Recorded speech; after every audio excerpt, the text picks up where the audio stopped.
아주 옛날에는 신문지로 고기를 돌돌 말아가지고 고기를 가져가곤 했었죠.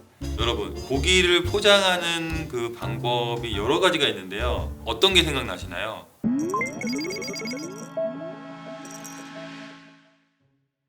안녕하세요. 오늘의 정점 파파스컷입니다. 파파스컷은요, 강원도에 있는 아주 작은 정육점인데요. 저지방 한우를 숙성하고요, 제로웨이스트 정육점을 지향하고 있어요. 로컬푸드하고 한우를 유통하는 데 있어서 최대한 쓰레기가 나오지 않는 그런 유통을 지향하고 있습니다. 오늘은 파파스컷이 진행하고 있는 제로웨이스트 유통에 대해서 한번 말씀드리려고 하는데요. 가장 처음에 했고 가장 중요한 부분이 바로 이 종이보드였거든요. 이 종이보드는요, 파파스컷에서 국내 최초로 도입을 했는데요. 이 종이보드를 어떻게 도입했고 이 종이보드가 어떤 기능을 갖고 있는지 앞으로 컨텐츠를 통해서 말씀드릴 예정이니까 한번 관심 있게 봐주셨으면 좋겠습니다. 여러 가지 포장법이 있는데 파파스컷은 왜 굳이 종이보드로 포장하는 방법을 개발하게 됐는지 알기 위해서는 포장법을 아셔야 될 것 같은데, 여러분, 고기를 포장하는 그 방법이 여러 가지가 있는데요. 어떤 게 생각나시나요? 아주 옛날에는 신문지로 고기를 돌돌 말아가지고 고기를 가져가곤 했었죠. 그렇죠? 그런 거 생각나시는 분들이 있으실 거예요. 요즘 정육점에서 가장 많이 볼 수 있는 그 포장이 있는데요. 바로 이 랩 포장입니다. 이 랩 포장은요, 두 가지 기능이 있는데요. 첫 번째는 랩이 싸져 있으니까 밖에 있는 그런 이물질, 유해 물질이 고기에 묻지 않게 하는 기능이 있고요. 두 번째는 고기가 촉촉하잖아요. 이 촉촉한 고기의 수분이 증발하지 않게 막아주는 기능이 있어요. 이 두 가지 기능이 있는데요. 이 랩 포장 같은 경우는 산소를 제거하지 않고 산소가 통하거든요. 랩을 통해서 통하기 때문에 한 3일이나 4일 정도가 되면요, 고기 색깔이 변하기 시작해요. 이렇게 붉고 맛있는 고기 색깔이 유지가 되는데 고기 색깔이 변하게 되면서 신선도가 같이 떨어지게 되는 거죠. 요즘처럼 택배가 정말 활성화되어 있는 이런 시기에는 이 랩 포장은 적당하지가 않습니다. 두 번째로 랩 포장 방법에 이어서 나온 포장법이 있는데요. 바로 이 진공 포장입니다. 이 진공 포장은요, 비닐에 고기를 넣고 이 안에 공기를 빼주는 거예요. 랩 포장과 마찬가지로 이물질이 묻는 거를 방지해 주고요. 그다음에 고기의 수분이 증발하는 거를 방지를 해주죠. 그리고 랩 포장이 하지 못했던 그 산소 접촉, 진공 상태로 만들어주기 때문에 산소가 접촉이 되지 않습니다. 유통기한도 10일에서 20일 정도 굉장히 길어지는데요. 랩 포장에 비해서 두세 배 정도가 길어지기 때문에 고기의 신선도가 더욱더 높아진다는 거죠. 근데 이런 진공 포장도 단점이 있었습니다. 첫 번째 뭐냐면요, 이렇게 진공으로 좀 압축을 하다 보니까 포장이 되는 순간 육즙이 셉니다. 자, 여기 보시는 것처럼 육즙이 이렇게 조금씩 빠지죠. 왜냐하면 진공을 하는 과정에서 이런 압축을 해주거든요. 육즙이 좀 손실이 되는 그런 단점이 있고요. 그리고 가장 큰 단점이 뭐냐면 고기의 색깔이 검해진다는 거예요. 고기는 산소가 닿아야지만 선홍색빛으로 아주 먹음직스러운 색깔을 띠게 되는 거거든요. 근데 진공 포장 같은 경우는 공기를 없애버리잖아요. 그러니까 고기가 검해집니다. 그래서 초창기 때 아주 진일보한 그런 정육업자들이 진공 포장으로 택배를 보낸 적이 있는데 그 택배를 받으시는 분들이 고기가 썩었다며 반품하는 사례들이 굉장히 많았어요. 그때 당시에는 고기의 색깔은 무조건 선홍색이어야지 신선하다. 진공 포장은 선홍색이 아니고 검붉기 때문에 얘는 좋은 고기가 아니다. 그런 논리가, 그런 사고가 성립이 됐던 거죠. 세 번째 단점은 뭐냐면요, 진공 포장을 하면은 비닐 형태로 이렇게 돼 있잖아요. 이 진공 포장이 된 고기를 택배 박스에다 넣었다고 생각을 해보세요. 택배가 흔들리지 않고 이렇게 가는 게 아니기 때문에 택배가 막 흔들리고 그러면서 여러 가지 충격을 받게 됩니다. 충격을 받으면 진공 포장이 풀리기도 하고, 그다음에 육즙이 손실이 있기도 하고, 좀 고기 품질에 있어서 문제점들이 생기게 됩니다. 그래도 택배를 하는 데 있어서 진공 포장이라는 방법은 가장 안전한 포장법 중에 하나가 됐죠.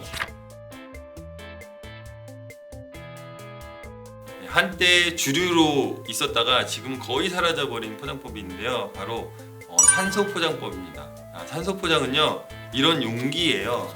이런 용기에 산소랑 질소나 이산화탄소를 일정한 배율로 주입을 해주는 그런 포장법이에요.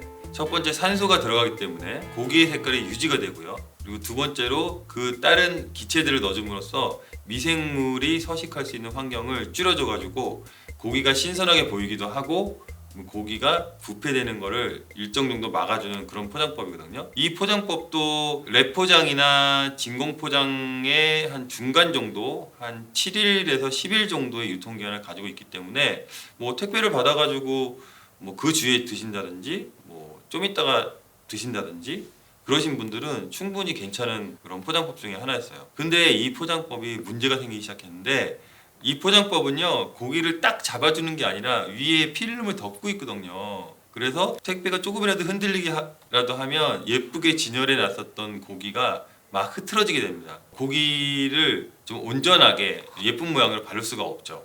그래서 이 산소 포장법이 택배가 활성화된 다음부터는 거의 사라지게 됩니다.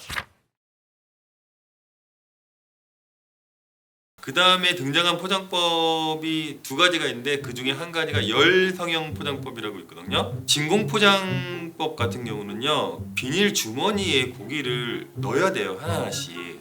근데 이 열 성형 포장법은요 비닐 필름 위에 고기를 얹으면 얘가 컨베이어 벨트 같은 거로 가면서 위에 필름이 찍게 됩니다. 그래서 진공 포장법처럼 고기를 일일이 넣고 포장기에 넣어서 찍는 방식이 아니고 고기를 비닐 필름 판에 올려놓기만 하면 고기가 알아서 포장이 되는 법인데요. 공기를 빼는 진공 기술도 일반 진공 포장보다는 더 강해가지고 공기가 거의 없게 공기를 제거할 수 있는데요. 이것도 마찬가지로 진공 포장법처럼 택배가 흔들리거나 그러면 충격을 받게 되고 육즙의 손실이나 이런 문제들이 생기게 되죠. 그래서 지금은 주류로 떠오른 방법이 있는데요. 바로 스킨 포장법인데요. 이 스킨 포장법이 등장한 이후부터 여러분들이 고기를 택배로 마음 놓고 시켜 드시기 시작했어요. 이런 포장법입니다. 자, 보시면요. 고기의 윤곽선을 따라서 포장이 이렇게 돼 있죠. 그리고 여기는 플라스틱 접시로 돼 있습니다. 고기를 효과적으로 보호하면서도 고기의 윤곽선을 따라서 필름이 완벽하게 밀착이 돼가지고 포장하는 방법인데요. 이 포장된 모습이 피부처럼 그냥 포장지 같지 않고 피부처럼 포장이 되어 있다 그래서 스킨 포장법입니다. 자, 플라스틱 접시가 이렇게 있으면 거기 위에다 고기를 넣고요. 필름이 내려오는데요. 그냥 빳빳한 필름이 내려오는 게 아니라 열을 가해가지고 헐렁헐렁한 이런 연화가 된 필름이 고기로 내려오는 거죠. 내려오면서 고기의 윤곽선을 따라서 그대로 붙게 됩니다. 그래서 이렇게 피부처럼 피부와 같이 밀착을 해서 포장이 되게 되는 거죠. 이 스킨 포장법은 진공 포장인데 훨씬 더 밀착되기 때문에 공기를 거의 완벽하게 빼줘서 고기의 신선도를 굉장히 높여주고요. 그리고 두 번째는 이렇게 보호막이 있어요. 진공 포장은 비닐로 되어 있잖아요. 보호막이 있어서 택배가 흔들리거나 해도 이 3면 정도는 보호가 되는 거죠. 그래서 훨씬 효과적으로 택배 배송이 되는 거고요. 마지막으로 유통기한이요 35일까지 보장이 돼요. 여러분들이 택배를 시키셔서 그 주에 안 드시고 그 다음 주에 드셔도 놀러 갈 때 가져가서 드셔도 되는 거거든요. 그리고 선물하시는 분들 같은 경우는 나는 내가 사는 거니까 뭐 그 주에 먹을 수 있지만 선물하시는 분은 그 주에 안 드실 수도 있고 그 다음 주에 드실 수도 있고 그러잖아요. 그러니까 이렇게 신선하게 보장이 되는 고기가 선물용으로도 굉장히 각광을 받게 되고요. 어쨌든 택배를 활성화시키는데 굉장히 많은 역할을 하게 됩니다.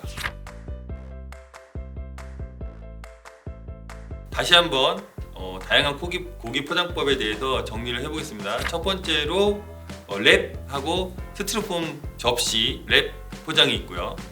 두 번째로 진공 포장 방법이 있었고요.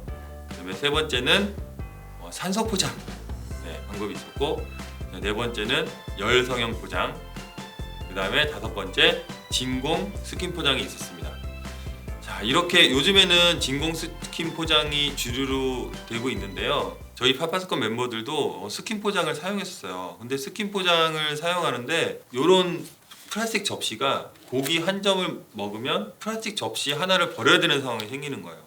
실제로 저희가 일을 했었던 그 한우집은 굉장히 큰 한우집이었거든요. 근데 저녁 때 이제 정리를 하려고 그 이제 포장재 버려진 곳을 가보면은 엄청나게 큰 포대로 한 5개씩 나옵니다. 이 스티로폼 접시, 플라스틱 접시가 포대로 계속 나옵니다. 하루에 한 번씩. 그걸 보면서 어느 순간 스트레스를 받기 시작했어요. 재활용되지도 않고 이 버려지는 이 스티로폼 플라스틱이 과연 어디로 갈까 이런 생각이 들면서 이렇게 플라스틱 접시를 계속 쓰는 한우 유통 방식은 개선이 돼야겠다는 그런 생각을 하게 됐죠. 그래서 저희가 이제 개발하게 된 게 바로 종이 스킨보드입니다. 자, 다시 한번 보시면요, 이렇게 플라스틱 접시로 포장이 되어 있는 이 포장을 이렇게 종이 스킨으로 바꾸게 됩니다. 자, 보여드릴게요. 뒤에도 한번 보여드릴까요? 종이입니다, 실제로. 종이. 이렇게 돼서 이렇게 개발을 하니까 플라스틱으로 쓰였을 때보다 비닐 플라스틱 성분이 한 92% 정도는 줄어드는 효과가 생기게 됐죠. 오늘은 고기 포장에 쓰이는 여러 가지 포장법에 대해서 알아봤는데요. 다음 편에서는 이 종이 스킨보드를 어떻게 개발하게 됐는지 자세하게 말씀드리도록 하겠습니다. 자, 감사합니다. 어떠셨나요? 컨텐츠 괜찮았죠? 자, 그러시면 나가지 마시고 구독과 좋아요 부탁드리겠습니다. 자, 지금까지 숙성파파였습니다. 안녕.